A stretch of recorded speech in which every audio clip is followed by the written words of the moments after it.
this type of violence inflicted, there's a certain level of depravity involved. A brutal killing. She's having a wonderful weekend with her family, then she's gone. Her life here on Earth was over.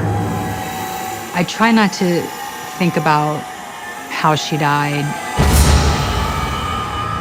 Bad things happen to good people, unfortunately. A dark mystery with multiple suspects. Was this a neighbor? Was it a coworker? Was it an ex-boyfriend? We weren't sure exactly what happened. He was telling them that he was on the run and had murdered a woman in Florida. If he had a clear view of her home, he would have known that she lived alone. The truth will be revealed. My gut was telling me that this was the person who murdered Bernardet Meyers. Every day in North America, dozens of people are murdered. The key to solving the toughest of these homicides lies in the final 24 hours of the victim's life. To crack the case, detectives must reconstruct that critical timeline. The minutes and hours containing evidence that can help unlock the mystery and catch the killer.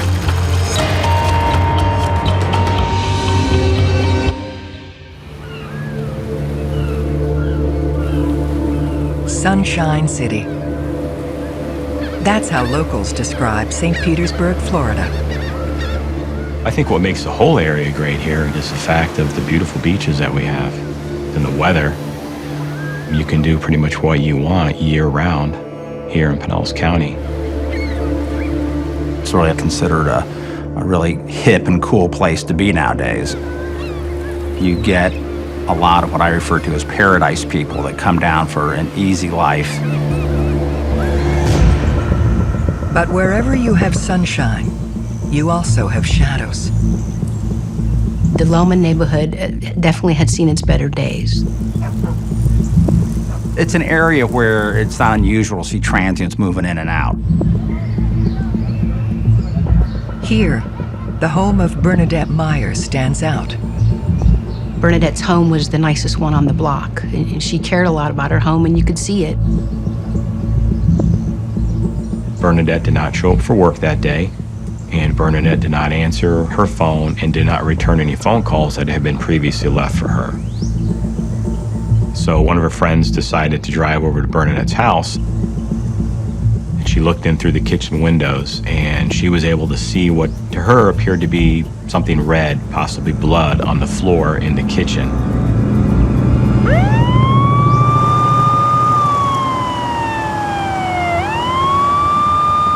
Detectives Judy Vauvin and Larry Nelvin arrive on scene within minutes.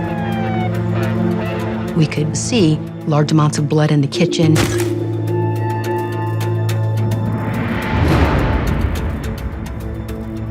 We could see the drag marks that went from the kitchen dining room area into the bedroom. And going into the master bedroom, we found Bernadette Meyers face down on the floor with a large amount of blood, dried around her head. Her hands were behind her back, duct tape around the wrist, and she had 2 large zip ties put around her neck, and they were cinched up as tight as they could possibly be. Her cause of death was the ligature strangulation. The blunt force trauma to her head was secondary to the asphyxiation. That tells you that Bernadette Meyers was alive when those zip ties were put on her neck and cinched up, and when she was drugged into her room and left there. That was certainly the first murder investigation that I worked at. The zip ties were utilized as an instrument of death. The physicality of it itself was extremely brutal. Detectives now face the difficult task of breaking the news to loved ones. Making a death notification to a family member is a very hard thing to do. You're trying to establish whatever you can about your victim from these people that you just shattered and shook up their life. I remember the moment that they told us, it was just disbelief. It was just a whirlwind of not knowing what took place or what happened. The weekend before she passed away, we were all together in Ocala. It was the entire family, Sunday morning. We were all sitting around. Everybody just laughed and just joked around, and really that was the atmosphere that we had. One of the last pictures that were taken of her, she was holding her great niece and her great nephew. It's a loving moment. It struck your heart. You know, she's there, she's having a wonderful weekend with her family, and then she's gone. Her life here on Earth was over. She had a son. She had a lot of friends and relatives that she would see on a pretty regular basis. She was a good family member. She was a good friend. Monday, I called her because we would always talk about the weekend, and we would laugh and joke and talk about the things that had happened. I called and left her a message. And because of the time frame, I sometimes wonder when that message was being heard. We spoke to ex-boyfriends, we spoke to co-workers, we spoke to anyone and everyone that could lead us down the road to the killer. We weren't able to find anyone that had anything bad to say about her, or anyone certainly that had threatened her in any way. Bad things happen to good people, unfortunately. Determined to fill in the last 24 hours of her life, police interview Bernadette's colleague, who first spotted the blood. Her friend was very upset, very emotional, but she provided us a lot of good information to help build a timeline. Bernadette worked at Honeywell. They work on parts for the military as well as stuff for the space program. She was an intelligent person, a hard worker. She was an early riser, got to work early, left work, and she was done for the day. We learned that on the Monday, she left work around 2:30 or 3. She had a doctor's appointment, and we know she made it there. We knew that she had a problem with one of her tires. She went to an auto parts store at around 4:30. She was there for maybe 10 to 15 minutes, and then she left. Sometime around 5 o'clock is most likely when she got home. Clues from the scene suggest she met her killer moments afterwards. There was like a bag of oranges that were out on the table. Bernadette would have put those away. I mean, that's not something she would leave out. She was very neat, which would imply that she was interrupted in whatever she did as soon as she got home.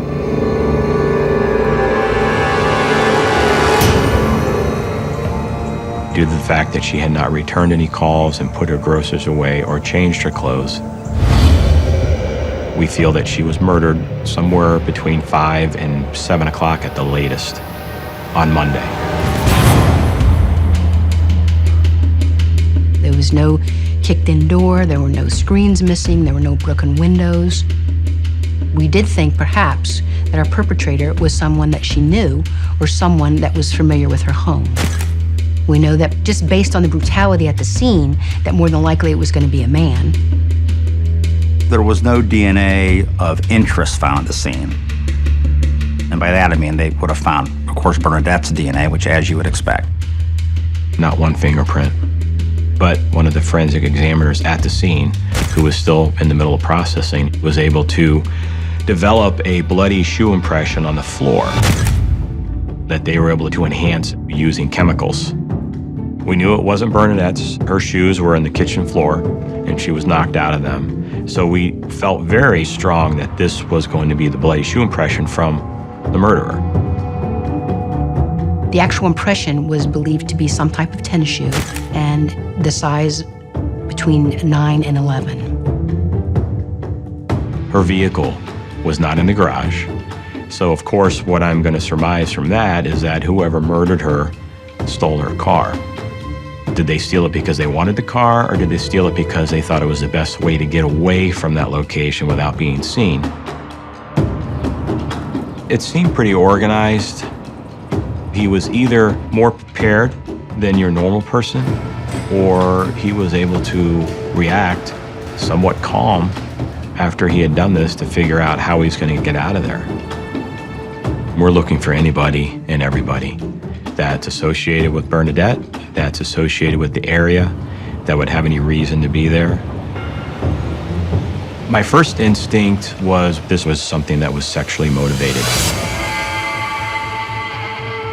Some of her underwear apparently had been taken out of her dresser, which could be Bernardet doing her laundry, or it could be a fetish, type sex aspect to it. We have a sexual predator offender tracking unit here at the sheriff's office. They track all the locations of all the sex offenders and sex predators, and they're required to check in and register with them.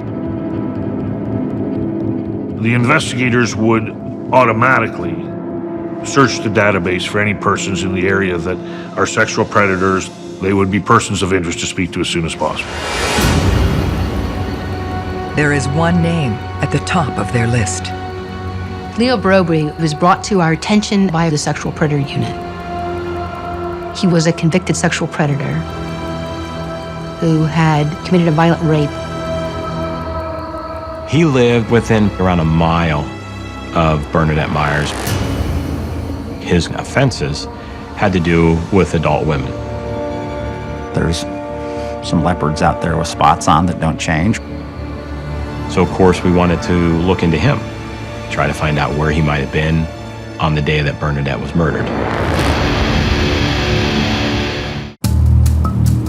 The lead suspect in Bernardet Meyers' homicide is a convicted sex offender. So we wanted to find him and talk with him to try and establish a timeline. If somebody is determined by police to have a record for sexual assault, especially if it's a record for violence and sexual assault, they are examined more thoroughly by police to see if they're capable of committing an even worse assault, and in this case, that would be murder. Police obtain Barubi's address from the offender tracking unit. In my being, I knew he was a dirtbag. When we spoke to Mr. Barobi, he had recently injured himself. He said he had suffered a broken foot previously and had to use the crutches to get around on. I think it would have been very hard for somebody that truly has to use crutches to be able to do what was done to Bernardet. But we still wanted to make every effort to make sure he wasn't just using that as a crutch. We were able to timeline his injury out by talking to his place of employment, and they were able to confirm with us that he had had this injury prior to Bernadette's murder. He got out of work that afternoon at 3:30, and he had to wait for a ride. So as far as the timeline goes, he wouldn't have been able to make it from where he was to Bernadette's house to commit the murder because of the physical injury. To be certain, detectives turned to the forensic evidence. When we got the autopsy results, it was determined that there was no sexual assault to Bernardet Meyers. So all of that was against Leo Barubi being involved in this. We were able to rule him out as being a suspect in this homicide. Now that we knew that she was not the victim of a sexual assault, obviously the person went through something in her room and was searching for something. Detective Nalvin and I invited Michelle and Christopher, that's Bernadette's niece and her son, to come to the house to hopefully be able to assist us. As hard as it was, we were hoping that they were going to be able to give us some key information in regards to the items that were missing, that we couldn't recognize as being missing because we had never been in that home before. Everything had its place at Aunt Bernadette's house. Bernadette kept a very, very nice house. You could eat off her floor. It was very emotional for them. It was extremely emotional. But they put their grief aside, and they were very focused on helping us find the killer. At first, they really couldn't tell if anything was missing until her son said, I think that my mom had a wooden jewelry box on her dresser top. There was several items of jewelry that she kept in that jewelry box. Some items that they said were very unique, and that's what we kind of focused in on at that point in time. Christopher drew pictures of the jewelry for us, but also Michelle, her niece, brought in a photograph of Bernadette from the family gathering that happened in Ocala the weekend before her murder. Bernadette was wearing a two-tone Ancline watch in the photograph, and it was on her wrist. And that was a watch that we did not find at the crime scene. If you can identify property that's been stolen from a residence, it's a very valuable lead for the police because you can trace back who possessed that property to prove that the suspect was in the house. That kind of explained potentially the undergarments that were on the bed and on the floor. We felt that the person went through the drawers looking for more jewelry or money or something of value. Her house was almost like a little bit of an oasis in the middle of this area. So people might think that this person, because they take care of their house, has money or has valuables inside of there. There's all kinds of people going by that residence all the time. It's a very heavily traveled road. So you start thinking, was somebody staking out her residence? Investigators focus on the area surrounding Bernadette's house, looking for anything out of the ordinary. We received a phone call from my sergeant at the time, who was out in an alley that runs behind Bernardet Meyers' house. And he said he was with an individual and that we needed to come meet with them. And that's when we first encountered Lee Davyy. Lee Davyy happened to be walking down the alley as my sergeant was walking down the alley, and he sees Lee approaching him, holding in his hand about a 34 to 36 inch long zip tie. Davyy is also found walking in the alley at the same time of day Bernadette was killed. So the proximity is there, he's got the zip tie, and he certainly looks like he would be a strong enough individual that could have exerted the amount of violence on Bernadette. He was a person of interest to us, a very strong person of interest. In my mind, I'm thinking, this could be our killer. Detectives have identified a man named Lee Davyy, found carrying zip ties near Bernardet Meyers' house. Of course, he knows who she is because he sits at the bus stop across from her house. He lives across the street. He walks the alley. So, of course, we're assessing him. We're looking at his feet. Does he wear the same size tennis shoes? His mannerism? Is he perspiring? He brought us over to his apartment that he lived in, let us search through his whole entire apartment, let us look at all his shoes. He actually was cooperative with us. But sometimes that's not unusual because sometimes the bad guys think they're going to outsmart you. Lee claims to have been at work in the time frame Bernadette was killed. People will lie. Very, very dangerous to accept at face value that what you're being told is entirely the truth. Your job is to take the information, try to corroborate what you're being told. He didn't have a violent history, so there was no motive there. His shoe size was smaller than that we were looking for, that the killer had left behind. And there was nothing that tied him to Bernadette. His alibi also checks out. The zip tie, he indicates that he found it near the bus station down in St. Pete, which is a distance away, and he grabbed it and just walked home with it. So for his case, I think it's a matter of timing. Bad timing for him to be walking down the alley carrying a zip tie. When you have a person of interest that you believe could have committed this crime, you are putting all your efforts into that. And then once it gets to the point that you are able to confirm that this person, in fact, was not the killer, it's a little disappointing. But that's the truth of it. Word had spread in the neighborhood because of the crime scene tape being there. Word had spread at her job. So people were calling in as well and giving us information, giving us leads. There was a phone call from a woman named Sunshine. Sunshine was very well known in the law enforcement community in the Lellman area. She was very familiar with the streets because at times she lived on them. She had had some run-ins with the law herself. So we certainly knew exactly who she was. And she called in and provided us some information that she'd seen a black male in the alley right before the time of Bernadette's death. She also said she saw the same person run through Bernadette's yard and then saw that person at a convenience store down the street later. So we went out and met with that convenience store. But there's no surveillance footage because their equipment's not working. They were panning for gold there, just, sifting through everything, trying to figure out where's this going to take us. When you really have nothing, you're just searching, one of the things you'd say, well, is anybody doing burglaries around that time frame?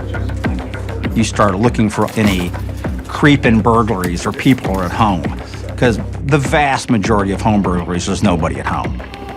And burglars don't want to break into people's houses when people are there. It led us to Curtis Bryant. He became a person of interest because, that was kind of his MO, going to people's houses in that area and breaking in while they were there. Bryant's description matches that of the man seen by Sunshine near Bernadette's house. In the process of finding Curtis Bryant, he was arrested on a burglary charge. He broke into a residence while somebody was home, and it happened to be a female, an adult female, in close proximity to Bernadette's residence, within 8 blocks, and they were also in a stolen car.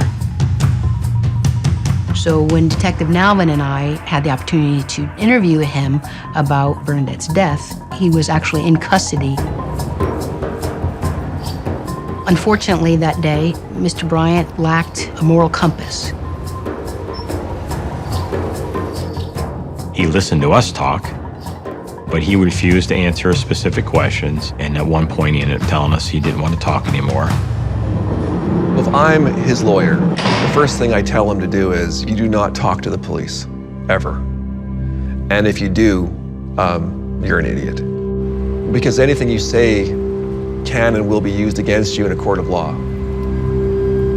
They search Bryant's house, hoping to uncover evidence linking him to Bernadette's murder. He lived in a little room inside of a garage and paid rent there. And we searched around in the garage. We were looking for anything that may have been taken from the murder scene or brought to the murder scene. We found duct tape. We found some decent length zip ties, pretty close to the length of the ones that we had on Bernardet Meyers. However, the zip ties was a different manufacturer. The duct tape had a different grain and texture to it. We collected his shoes. His shoe size did not appear to fit with the size of the impression that we had. Nothing was tying him to her. Nothing was tying him to the scene. Bryant looks set to be ruled out when police make an important discovery. When we found Bernadette's car, it was at a local auto parts store right around the corner from Bernadette's. That was somewhat exciting to hear. Finding the car where it was in such close proximity, it kind of supported the theory that we had that the person got in the car to get away from her residence without being seen. They look for physical evidence that places him in the vehicle. We were hoping we'd get lucky and get DNA from the suspect. We had it towed back to our forensic lab, and it was processed. They were able to recover blood from the top of the steering wheel, from the gear shifter. They recovered it from the armrest. We had it submitted to the crime lab in hopes of it belonging to the suspect. However, all of that came back to Bernardet Meyers. It's very deflating every time you're sending something off that you feel has a good potential of having DNA associated to the suspect, and it's coming back to your victim. Their final hope in connecting Bryant to Bernardet lies with the timeline. At that point in time, when Bernardet was murdered, Curtis worked for a seawall construction company, and we were able to get in touch with his boss, and we were able to confirm that he was at work and what time they worked till that day, which would have made it impossible for him to make it from where he was to Bernadette's for that. Detectives now worry about the case growing cold. Morale was kind of stretched, but you keep pushing ahead. You know, you have a victim that you want to find justice for her, and you have family members. I mostly remember how I always felt they were going to catch the person that did this. I really, really felt strongly that they were going to do that. I don't think they turned it off ever. I think that they carried the weight of this case until it was done. So we were able to really put our grief aside and put all our faith in them.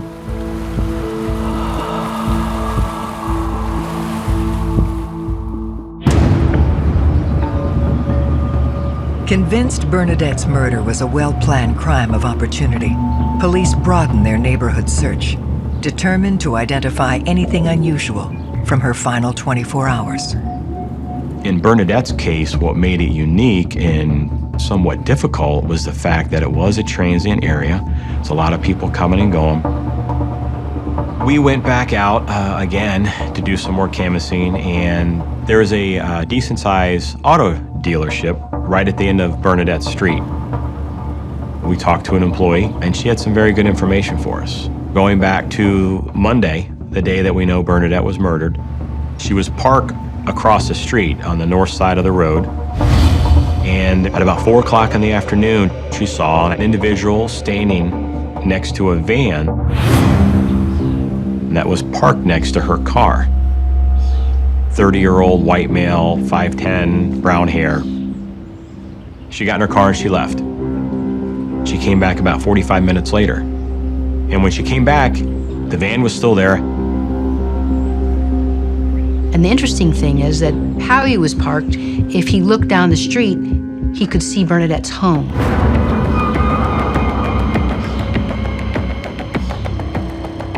It was in direct sight of Bernadette's residence, with the front door and the driveway and most of her yard. I thought, great, maybe this person was looking that direction and could remember seeing something happen at Bernadette's residence. The individual was now seated inside the van, and as she got out, he made a comment to her without her even saying a word to him. "I'm waiting to meet somebody." He volunteers that to her, which she thought was kind of weird. And she goes into work. And about 15 minutes later, which would now be about 5 o'clock, she goes to leave for the day. He's still there. I asked her if there's anything that stood out about the van, and she remembered that it had a magnet on the side of the van from a local painting company. This was something certainly that we had to follow up on. Who was he? Was there a line from him to Bernadette? Was this someone that Bernadette knew? Because of the business name on the side of the van, we knew where we were going to go next. And we were going to find out who was this person in this van.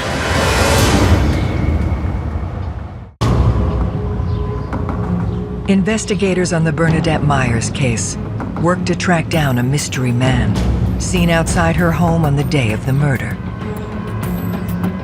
So we went and found the owner of the painting company. And the owner is very good friends of Bernardet Meyers. So that struck a chord. He informed us that he himself had painted the inside her residence about 4 years prior. And then 3 years ago, the outside of her residence was painted by 2 of his workers. One of them who was currently incarcerated in prison, and the other one was named Charles Halm. Detectives bring Halm in for an interview. He told me and confirmed that he did paint her house 3-4 years ago, as he remembered it. Said it took about a week to paint it. He kind of alluded that they were kind of friendly when he painted her house, that she would leave her doors unlocked so they could use the restroom. So I asked him if he had been by there recently. And he said no. And I said, well, you sure? Sure you wouldn't have been somewhere around there to meet somebody? And he kind of said, oh, yeah, I was. He kind of committed to parking in the same area that he was observed in. He reluctantly admitted that he was there, knowing that there was probably a witness that saw him there. I asked him for his help to see if he saw anybody over there, and he said, yeah, I could see right to her house, but no, I didn't see anybody. He was thinking out loud at this point to himself, who was I there to meet? Who was it?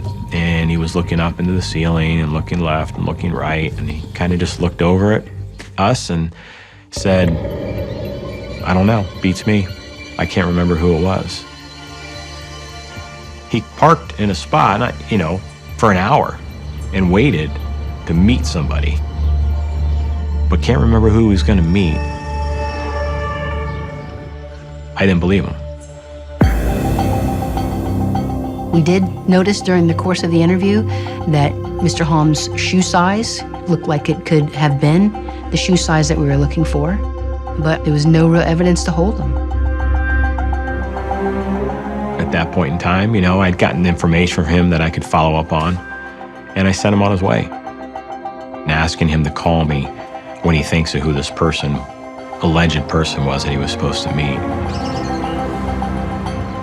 We put our surveillance team on him to establish where he's going and coming and who he's associating with so we can start talking to them. When you're a seasoned investigator and you have to allow them to go, it's gut-wrenching.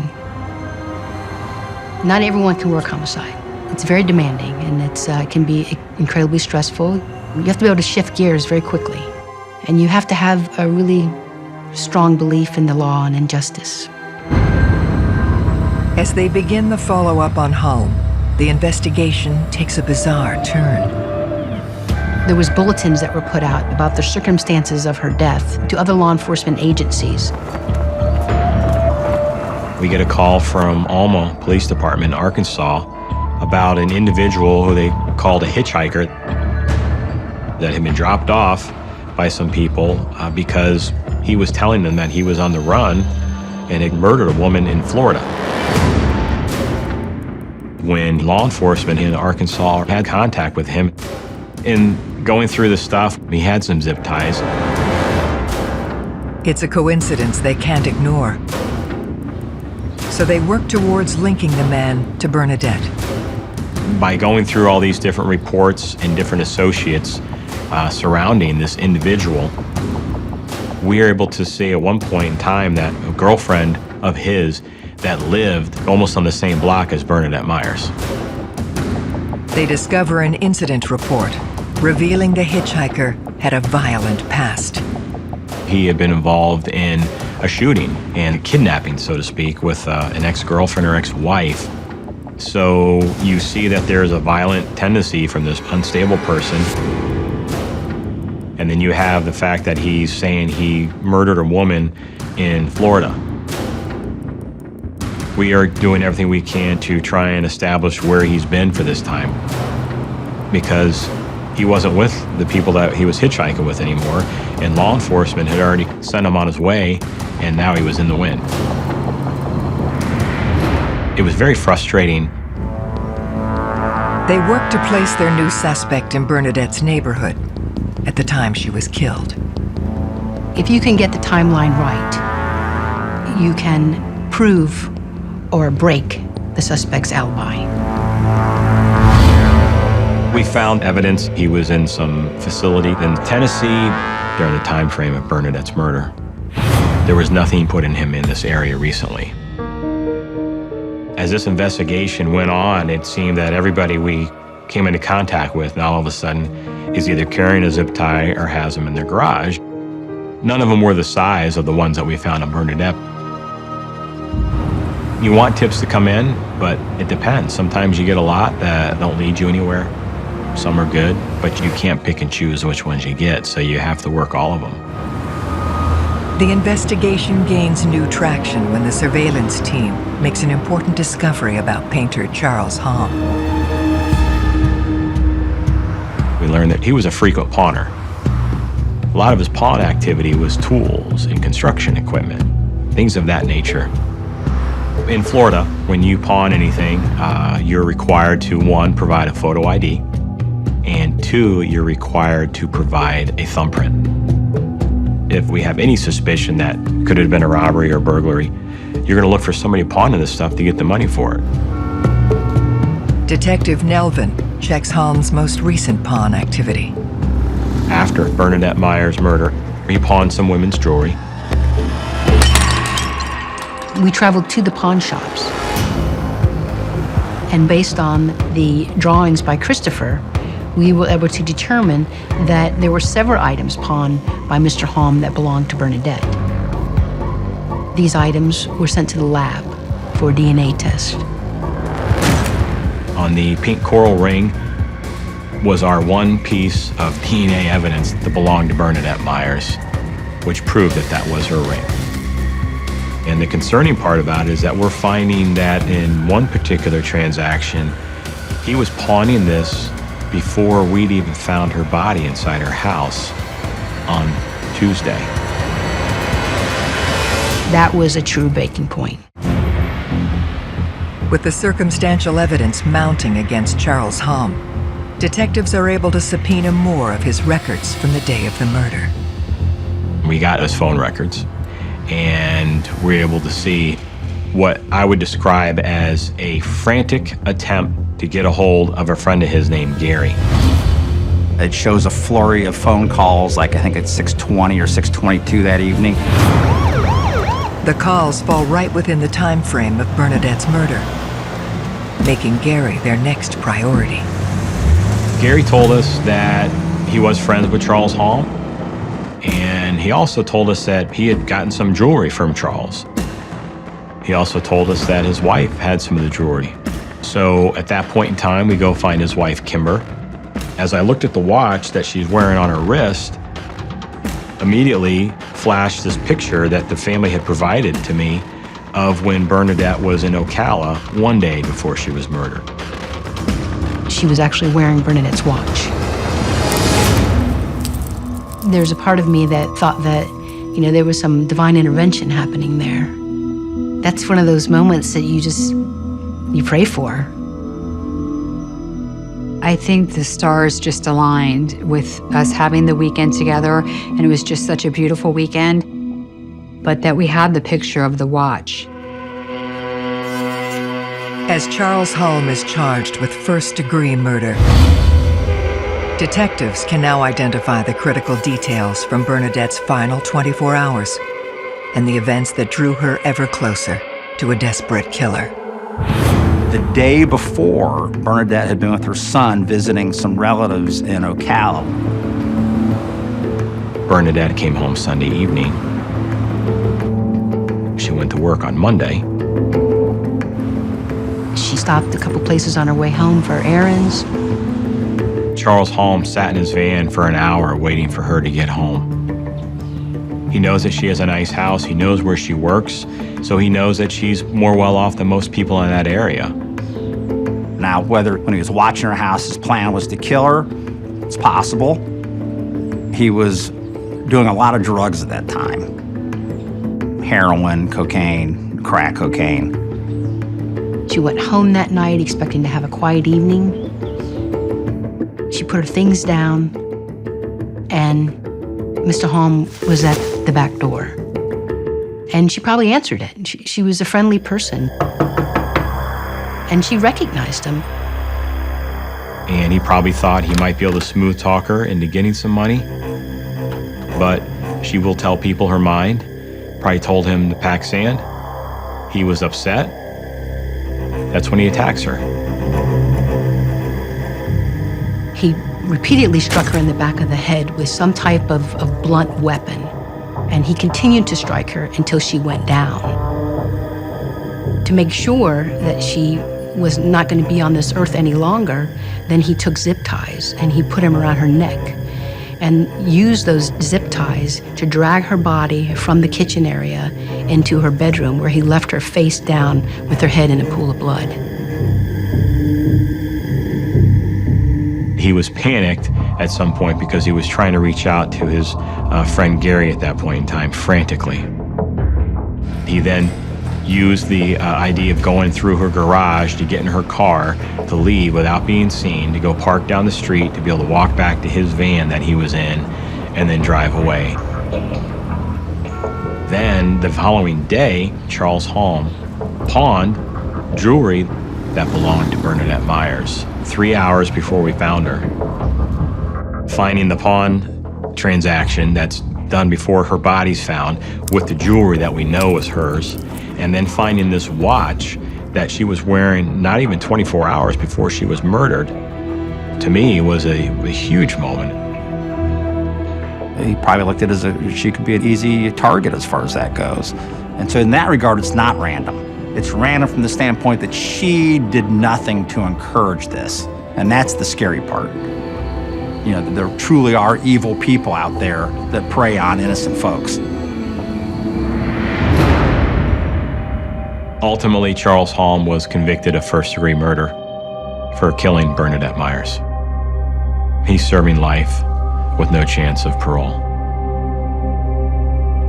You're talking about a couple $100 ultimately. A couple highs is what he got out of this. Murdered her brutally. To think about somebody going through that in the last minutes of their life is always stuck in my memory. Being able to put Charles Halm in prison for the rest of his life was very satisfying. There's parts of every homicide that you always have with you. The part about this case, about Bernardet Meyers' death and her murder that stuck with me the most was the courage of her family, even at their time of grief, to help us with the investigation. Without their help, we wouldn't have been able to go forward. I try not to think about how she died. I like to think about how she lived. Bernadette was so funny, and we laughed all the time. She was our aunt, she was a sister, she was a best friend. Sunday morning, we were all just sitting there visiting. And Bernadette was sitting next to me. And she looked me right in the eyes and told me why she loved me. It doesn't get any better than that.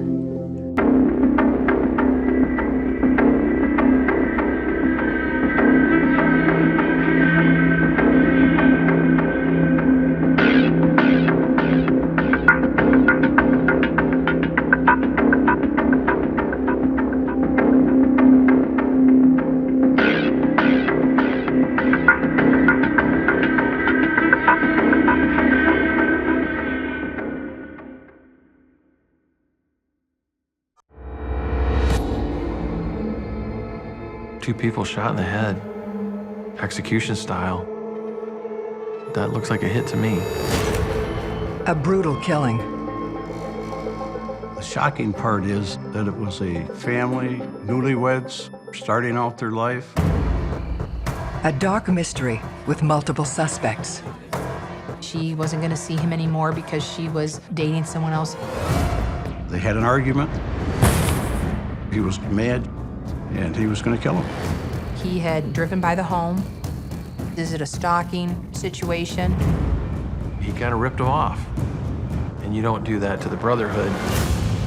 The truth will be revealed. He lived a very dark world, and he knew that he was going to be exposed.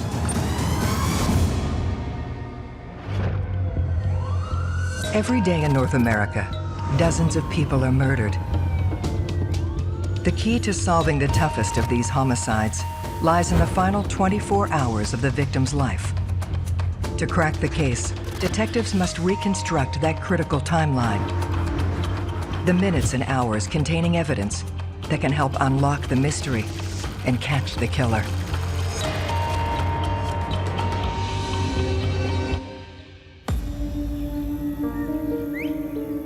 Holland, Michigan. One of the Midwest's oldest and prettiest towns. It's kind of originally a Dutch community that was formed many, many years ago.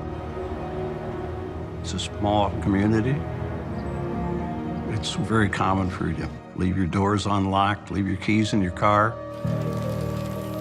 Just a good place, nice place to live.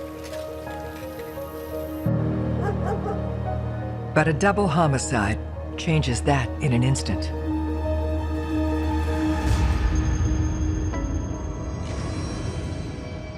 When I first got to the scene, I was approached by the responding officer. He informed me that there was a female victim in the house and that there was another victim in the automobile outside of the house. The couple are identified as Rick and Gail Brink. The victim in the house was lying on her back in bed.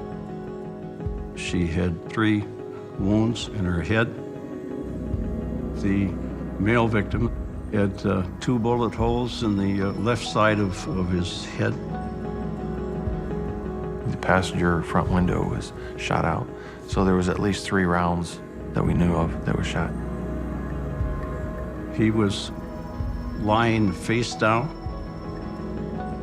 His torso was over the console, and his head was face down on the passenger seat. Detective Lauren Wasink is now responsible for finding the couple's killer. Your on-the-spot reporter, reporting to you from Ransom Street. This is the new residence of Rick and Gail Brink. It was a family, just a newlyweds, lived out in the country, starting out their life. They recently just bought this house with the help of Rick's father. And the house needed a lot of work, and between he and Gail, they done the work over a period of months to get it prepared to live in. Now that we've got that on film, at least soundtrack. They had a lot of friends, well-liked. Gail was always a very social person. Rick was in sales in his company, very respected, was doing very well. Again. The shocking part is the fact there was someone out there who was capable of killing this young family. Rick, on the ranch, signing off. Bye. The key to solving their murder will be in unpacking every detail of the last day of their lives. Whenever you're doing any type of investigation, it's just kind of basic that you do get a timeline where your victims were prior to their homicide. The first indication that particular morning that there may have been a problem was when Rick didn't show up for work. His employer called a company where Gail worked, found out that Gail didn't come to work. Someone in the meantime got a hold of Rick's parents. Rick's mother decided that she'd like to go out there and check. So the bodies were discovered by Rick's parents.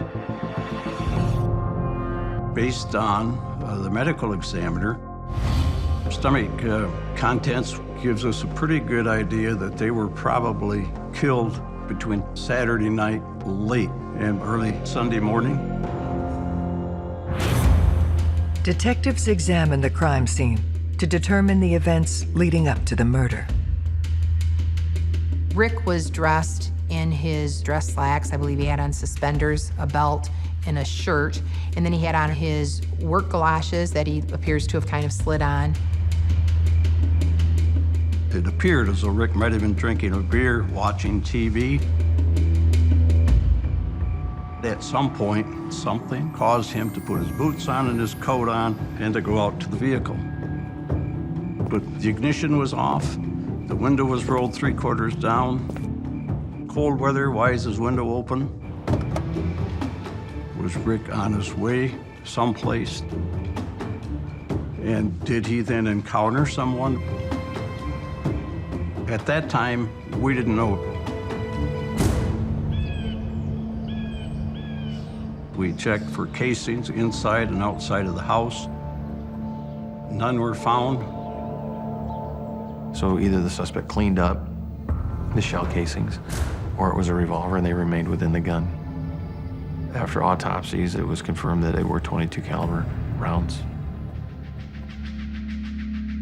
Gail's dress was basically dropped along the floor next to the bed. So it would have appeared that she would have basically disrobed and then crawled right in bed. The contents of Gail's purse were emptied out. Rick's wallet was lying there open. There was $400 and some in a drawer, so we don't feel robbery was an issue at all. That, to me, says it was somebody who knew the victim. From there on, it was from the inner circle and going out, talking to family members and seeing what they knew. As police continue to work the scene, Gail's brother, Ryan Windgarden, arrives. Ryan and his sister always seemed to have gotten along well. He was obviously somewhat distraught over what had happened. Ryan indicated that he was with his girlfriend, Halm, all weekend. Ryan said they didn't see Rick and Gail, and they didn't find out that they were dead until Monday morning. Ryan is, however, quick to tell detectives about a turbulent relationship from Gail's past. Ryan told us about Gail's ex-boyfriend. Lars was quite a serious boyfriend. In fact, they lived together for a length of time and were planning on getting married. Well, that fell apart when Gail met Rick. Ryan tells detectives when they parted ways, things turned violent. Lars had packed up Gail's belongings, knowing she was going to come and pick them up. They got into a confrontation about what she was taking. And he slapped Gail. Gail's brother Ryan went after him, and, he backed off right away. Jealousy can be a very powerful, potent emotion that drives people to do irrational things and violent things. Ryan then adds something that potentially puts Lars directly on the timeline of the murder. Ryan had told us that he talked to Lars at a laundromat on Saturday evening before this killing. Lars asked how Gail was doing. Lars said he was going to the bar, what's called Calypso's. It's the same bar where Rick and Gail went after attending a wedding earlier in the day. So then you think, if they would have gone to Calypso's, they would have seen Gail's ex-boyfriend. Did he see Gail? Did it just kind of ignite all those feelings? Did something happen there? If you're looking for some type of a motive, Lars would have had one. Detectives have identified their first person of interest in the deaths of Rick and Gail Brink, Gail's ex-boyfriend, Lars. Sometimes an obsession can start with a small kernel and grow. And it can grow to the point where people will commit murder. We interviewed Lars. I asked him how he felt about Gail and about Rick. He said he would be happy if Rick and Gail split up because he still loved her. At one point, he admitted that he had driven by the home just because, he was really infatuated with her. He indicated to me that he still had a wedding picture of Rick and Gail in his belongings. Police shift their focus to his whereabouts on the night of the murder. He admitted that he had gone with a friend to Calypso's, where the wedding party went after the reception. Lars said he actually recalled seeing some people come in from a wedding, but that he did not even know that Gail was at that wedding. Then he had actually, after that, gone home and was there for the night. He said he might have got back at midnight. Detectives must determine if Lars is telling the truth. We started interviewing those people that were present at the wedding, trying to gain any information that we could get, whether there had been some difficulties between the two of them. Gail was not a really big drinker, and I think she had had some champagne and got a little tipsy. When you start adding alcohol to any incident, sometimes, either people are gonna be happy drunks or they're not gonna be. But there was no fight that broke out. And everybody said Rick was just kind of, good old Rick. Come on, I'm gonna take my wife home. And talking to persons with Rick and Gail, they thought they left between 10:30 and 11:30 at night. And that was the last they were seen. This lines up with Lars' version of events, but doesn't rule out the possibility he went to their house later that night. We polygraphed him. Lars was more than willing to take a polygraph. He passed without any problem. Looking at the whole scope of it, the polygraph, his demeanor, his feelings towards Gail, I'm convinced he would have never hurt Gail, even though he slapped her. People can wrong you. You don't go kill them. I felt in my mind that Lars was not involved and we should go on to some other place. And by that time, there was tips coming in, many calls about the person who lived there prior to Rick and Gail, Brink. Sid Colby lived there with his girlfriend, and they were about to lose the home, so they sold it. He was a road knight, which is a biker gang that was in existence in the Halm area. If ever there was anything going on that was illegal, a lot of times Sid Colby was involved in it. People were concerned, could he have been involved because of the fact that Sid was not happy that he lost this home. He was always on the edge, always dealing in drugs. He tried to impress people that I'm armed, you don't mess with me, you don't mess with my girlfriend. Sid Colby, he was crazy. I mean, he was nuts. He was a habitual liar, and he was paranoid. A lot of the paranoia, I think, was because he took a lot of drugs. So it was definitely something you had to look at. It carried a little different priority level than just random guy that lived there.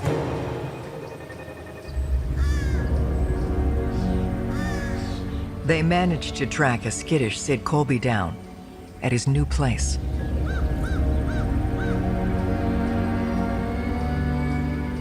We determined that that night, Sid said he was at a local bar where he hung out frequently, and then he said he went home. But once it got after midnight, we weren't too sure where Sid was anymore. There's a lot of steps or hoops that a trained investigator is going to go through when they receive information, let's say from a criminal. Lack of credibility is going to be a problem for them.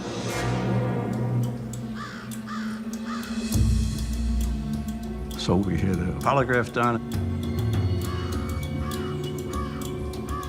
Polygraph was that Sid was telling us the truth when he said he was not involved in the crime. There was just nothing there that we could come up with which would cause any type of a motive. As strange as what Sid was, he didn't have any guts at all. He's scared, he's paranoid, and I don't think Sid could do it. When detectives press Sid for information, he puts forward an interesting theory. He told the investigators about people that were after him and his girlfriend, and he felt that they were the intended victims of this shooting. They had very dangerous connections with a motorcycle group out of Detroit. He'd sell them narcotics, but he'd either short them or he wouldn't pay enough, and he'd get in trouble because of it. He had actually been shot at, allegedly, out at the local motorcycle club's house.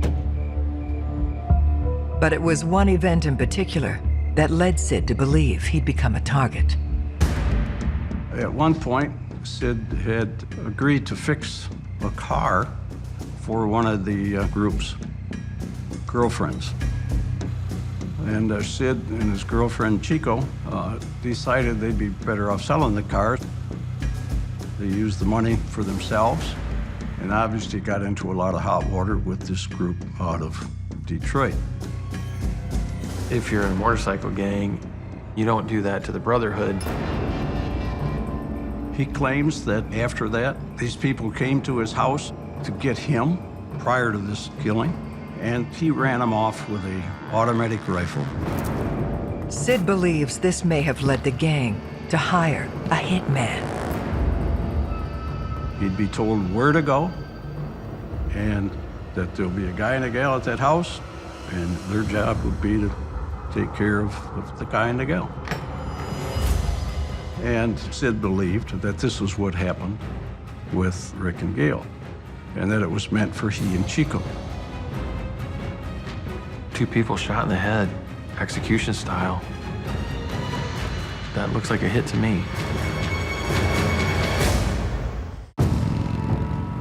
Michigan detectives believe the Brink murders may be a result of mistaken identity. A gang hit meant for the former owner of the house. In the drug world, if you don't pay your drug debt, this is what happens. But in a lot of cases, no one's going to talk because the code of the street of not cooperating or helping the police, therefore becoming a rat, is very strong. Detectives must find a way to place the gang at the scene of the crime. They contact a narcotics unit with agents placed inside the organization. The informant we had was set up through the Michigan State Police. They had a person in this motorcycle gang that should have been able to determine whether or not this motorcycle group was involved. 2 names came up. One was Ghetto Rat, the other was Grizz. Grizz, within a week of this homicide, was shot and killed in Detroit. Ghetto Rat was interviewed. He said, if our club killed him, he said, I'd have been there. And he said, it didn't happen. Obviously, this is just a statement from him, but he was very believable. The scenario of this motorcycle group out of Detroit coming there to kill Sid Colby and Chico made some sense, but there was nothing there. So now you're weeks into this thing with a lot of hope, and all of a sudden that's gone. Without any new leads, the case begins to stall. There isn't anybody else out there that we could come up with that had any motive or any reason to kill Rick and Gail Brink. With a motive, it's pretty difficult to solve the crime. I would go back to the family, telling them we don't have anything more, telling them that we're going to keep working on it, and each time going back and not having anything to give them, I think was the most difficult and frustrating part of it. In 1995, Detective Wassink retires after 31 years on the force. I didn't like leaving with open cases. Some of these cases can wear on you. This one probably weighed on me the greatest of all of them.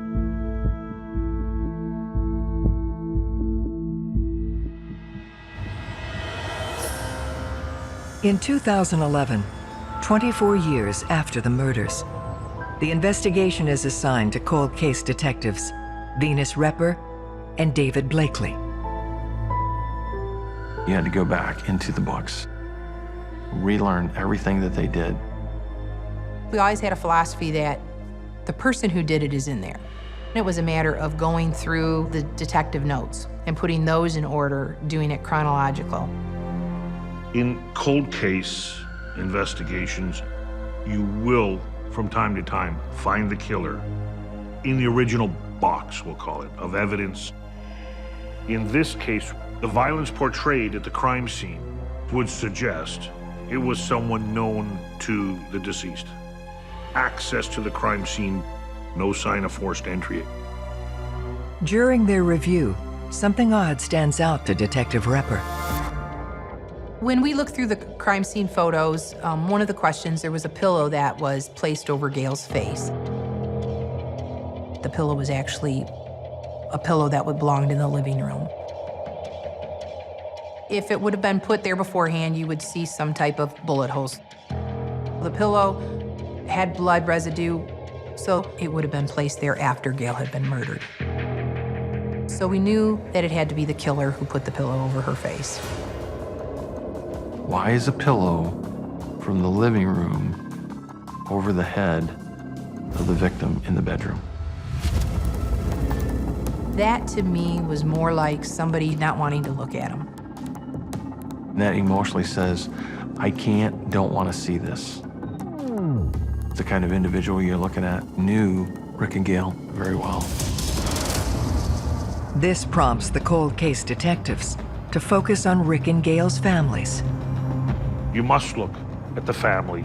You have to eliminate them. Certainly if there's insurance, valuables, assets involved, we have a recipe for potential disaster. We first interviewed Bud, Rick's brother.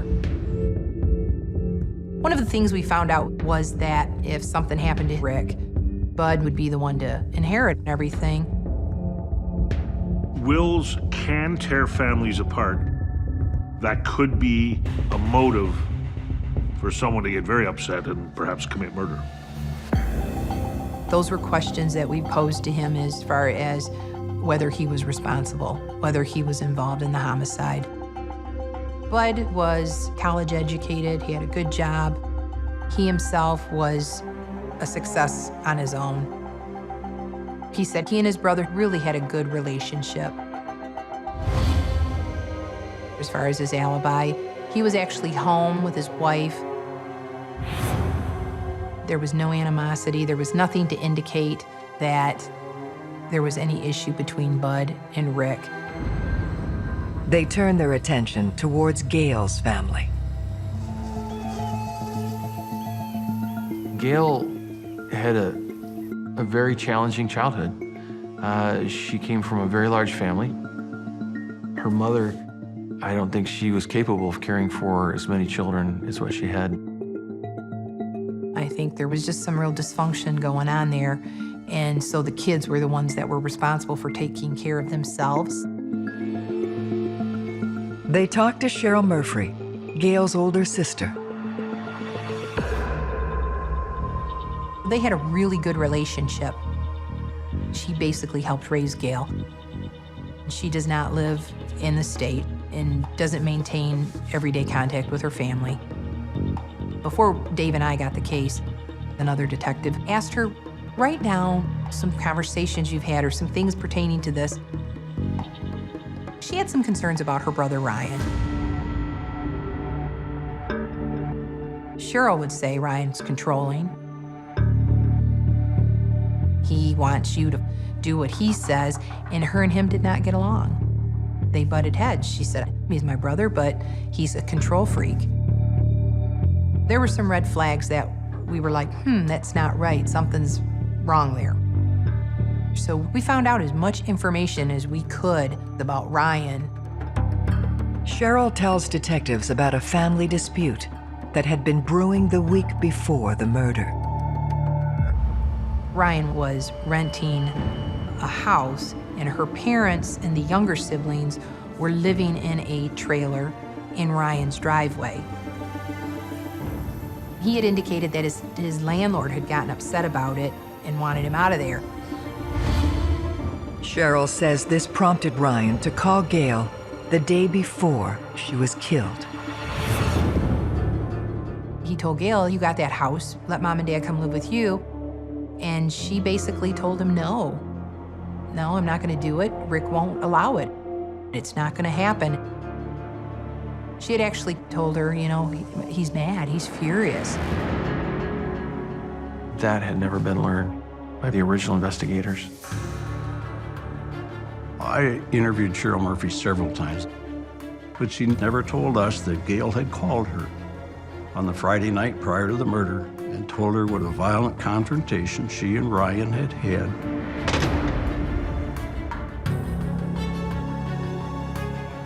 Cheryl goes even further. She said that when her father had told them that Gail and Rick were dead, Ryan got up and went right to Rick and Gail's house. She's like, how did he know they were at the house? He didn't ask or anything. All these years, Ryan had gone under the radar and not really been looked at. He needed to be looked at a lot more.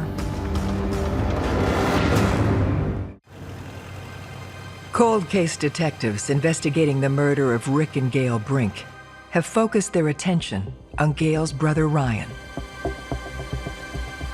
We wanted to have it where when we interviewed Ryan, we knew about him. We kind of thought there was something there.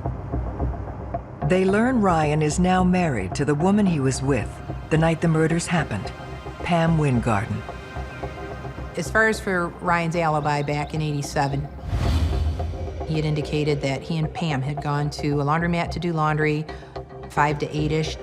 And then from there, they went over to Pam's girlfriend's house where they hung out there. And I believe Ryan then took Pam home around 2 in the morning. Aiming to verify their version of events, detectives bring Ryan and Pam in for questioning. We made that tactical decision to interview Pam first because we knew Ryan's a control freak. He thought he was going to be able to be interviewed with her. So we told him to come back, but he said, no, I'll wait here. Detectives ask Pam about the story she told 25 years ago. She said basically, I don't remember, I can't remember. And I'm just like, well, we're just asking you to be truthful. Pam was very reluctant. One of the things that Venus did was gain trust. She built rapport. She finally admitted that Ryan was not with her that night.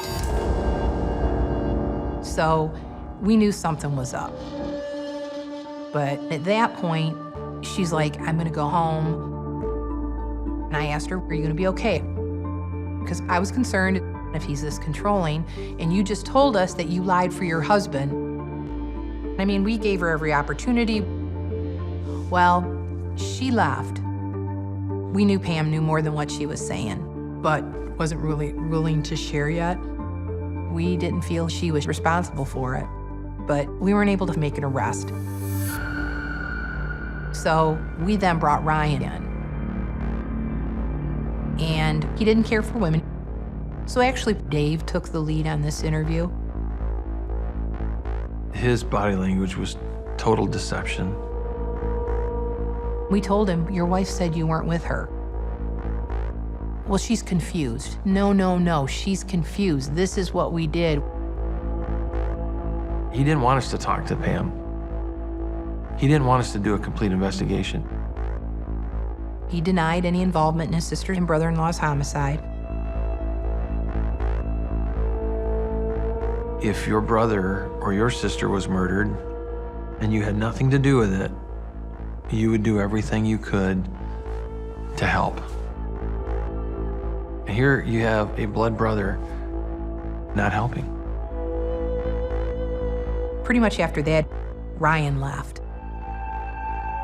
With differing accounts from Pam and Ryan, detectives must find a way to verify his whereabouts the night his sister was murdered. Back in 1987, Ryan was not only dating Pam, but he was dating another girl named Chris. So we then went and interviewed her. Talked to her about her relationship with Ryan and things that had happened. She said, Ryan wanted kids, I couldn't give him kids. And so that was the demise of their relationship. We kind of went through the interview. We were there for maybe an hour. And then we're kind of like, okay, anything else?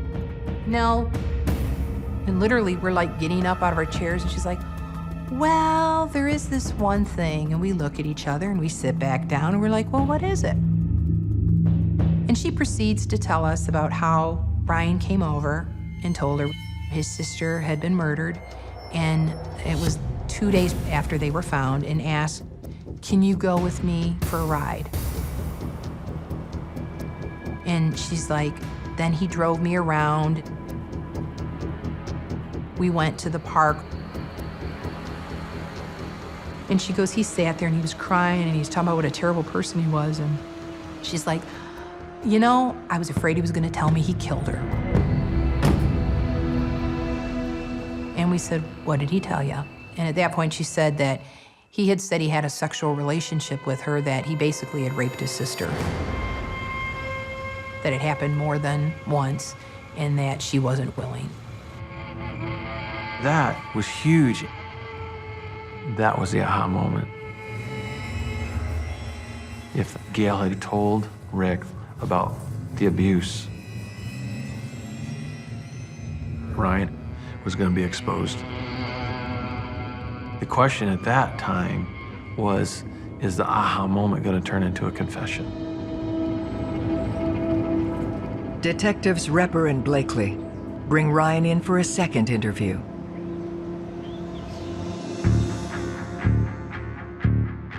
Dave started talking to him about his relationship with Gail.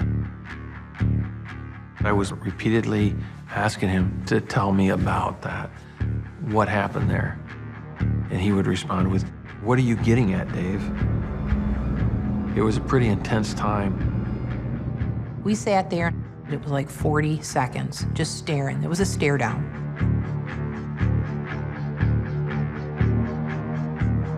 And finally, Ryan admitted at that point that he had a sexual relationship with his sister.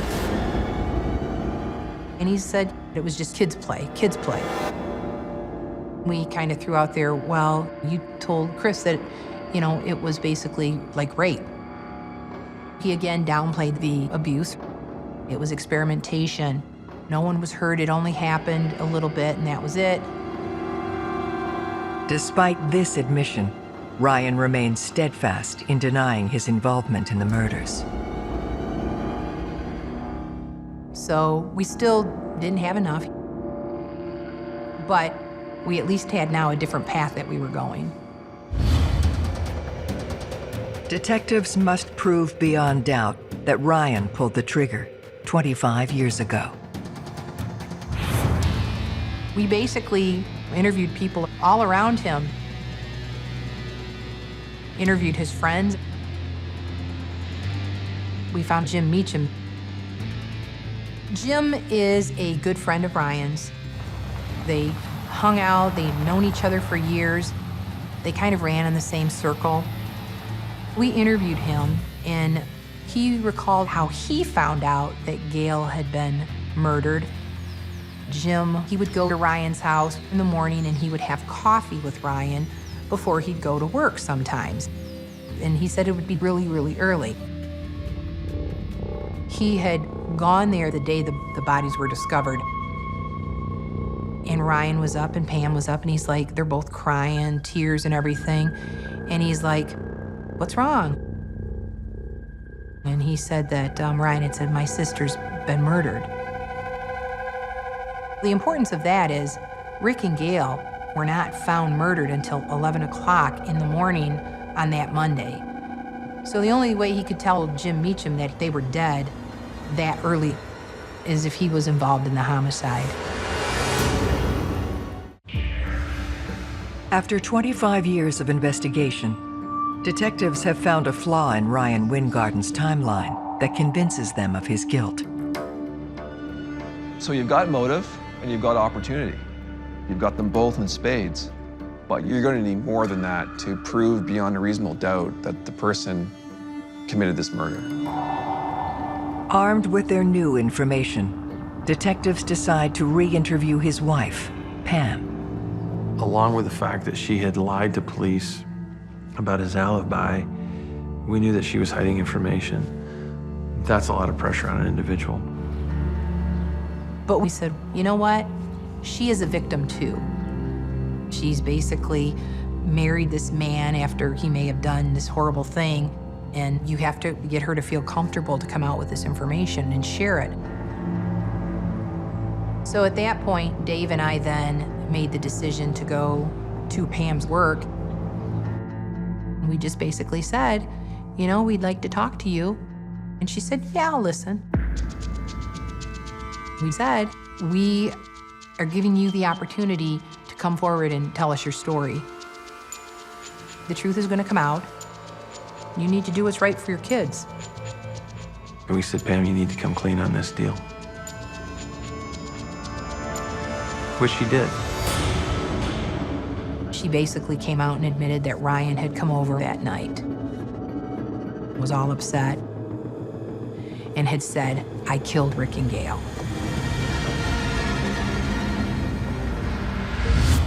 Pam's confession, along with the reconstructed timeline, lays out the final hours of Rick and Gail Brink and how a secret between siblings was the spark for their murder. On Saturday, they went to the wedding. A bunch of people went to the bar after the wedding, and they were at the bar till probably around 11-ish. They would have been home no later than 11:30. Rick and Gail were up watching TV. Ryan came over. There was a confrontation. I think Ryan knew that Rick knew and about the abusive relationship that he had with his sister. And I think Ryan was jealous of the life that Gail was starting to get for herself. Gail told Ryan to get out and not to come back. Gail turned around, walked down the hall, went to bed. And at that point, Rick looked at him and said, you really need to go. So Ryan then left the home. Ryan came back to the door saying he had car trouble. And then Rick had slipped on his galoshes. He still had on his wedding attire, put his old work coat on, went, got in the truck in the driver's side. And that's where Ryan shot him with a .22 in the head.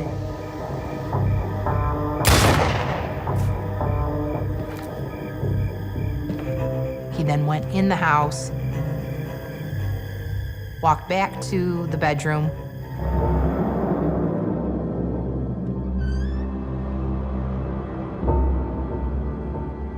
where he then shot Gail in the head 3 times.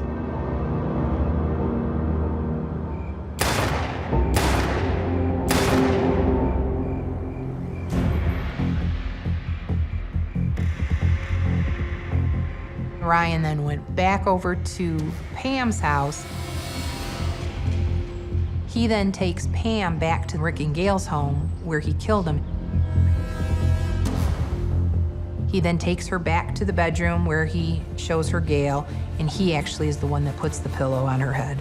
And he indicates to her, if you tell anybody, this will happen to you. They then go back to Ryan's home. Ryan does take clothing items and the gun in a bag, and he discards them somewhere. You know, years went on, they had this secret. They just buried it. Detectives have enough to arrest Ryan Windgarden. I read him his rights, and I asked him no questions. But it was the look on Ryan's face. He adamantly said that we badgered Pam, that she's only saying that because she wants a divorce, and, and how dare she, just anything but accept responsibility for it. His mode was jealousy, and that he was going to be exposed about his sexual abuse with his sister. On March 28, 2014, 26 years after the murder of Gail and Rick Brink, a jury finds Windgarden guilty of 2 counts of first-degree murder. He is appealing his conviction. When I look at Ryan, what do I see? I just see darkness. I felt like we had pulled a piece of darkness out of the world. Dave and Venus, the cold case team, they worked their hearts out. I was thankful that they got to the bottom of it. We brought the right person to justice, but it's always there, and I think it's sad for both families. The Windgarden family, they lost their daughter by the hands of their own son. The Brinks, they lost their son, and they lost a daughter-in-law. It's just something their family will always have to deal with.